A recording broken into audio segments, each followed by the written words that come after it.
you doing, good people? This is the 8-Bit Animal. And let's see. We've talked about a few different titles from Activision over the course of this year, right? And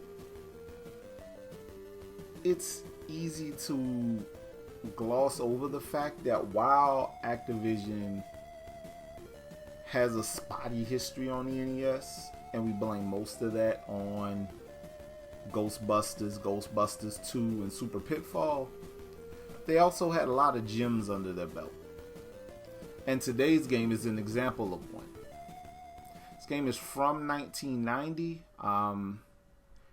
and while it does look like a notoriously mediocre game that was published by Seta, this one is a whole lot better.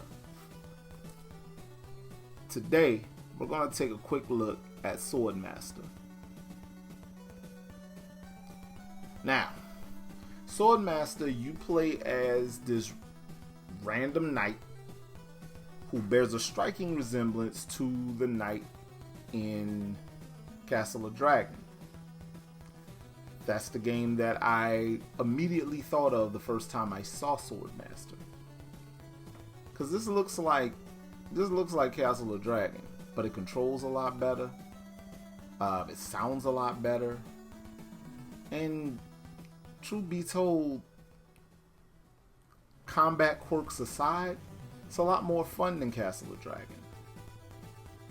But you play as this knight who's on a quest to make it to a castle to stop a wizard who has fallen in league with a serpent god. So yeah, you walk left to right, you use your sword and your shield, and you hack up bad guys. You keep it pushing. Well, during the course of the game, you can enlist the help of a mage that you can summon. Though the mage isn't very useful, has a projectile attack, but you don't necessarily need it. And this knight, because he has a sword and a shield, if you know how to time your attacks and your blocks properly, this can be a lot easier experience than one might think.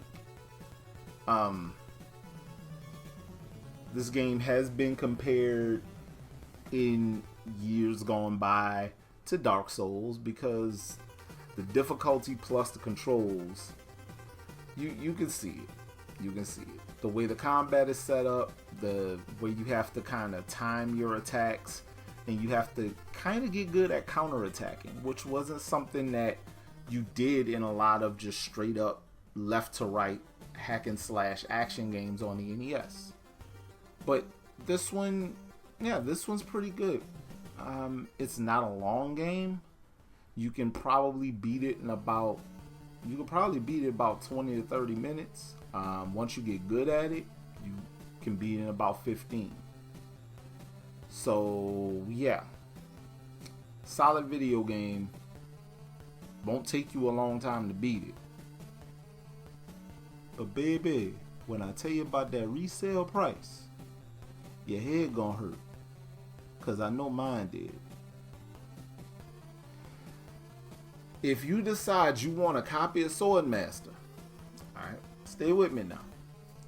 A PAL region copy, which you kinda gotta go through the motions of making sure it'll play on whatever you're gonna play it on. You can get a PAL region copy for, in most cases, about between $30 and $50, which ain't bad. US copies though, baby, US copies start. One of the cheaper copies that I saw sold for like $230, and I thought that was a typo, and I started looking at other prices because I saw other prices and I saw things were going for much cheaper. And that's when I realized those other prices were either PAL region carts or they were repros. I mean, this game is cool and all, but who is paying that much for this? I mean, it's cool, but $350 for this game? No. That hurt. That really, really hurt. And again, this isn't a bad video game. Honestly, if you want to play it, you should absolutely try it out. It's a really good video game. Much better than I expected it to be, especially considering it was developed by the same people that made Castle of Dragon and was published by the same people that published the Ghostbusters games and Super Pitfall. I'm still mad at Activision for Super Pitfall. But nah, bro. $350 for a copy of Castle of Dragon, the good version, kind of sticks in my craw a little bit. Be careful with that, you hear?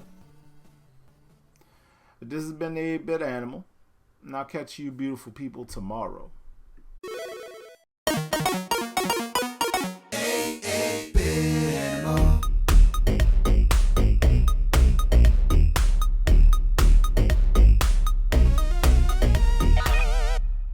Tomorrow, I'm gonna get me a snickerdoodle. Wait.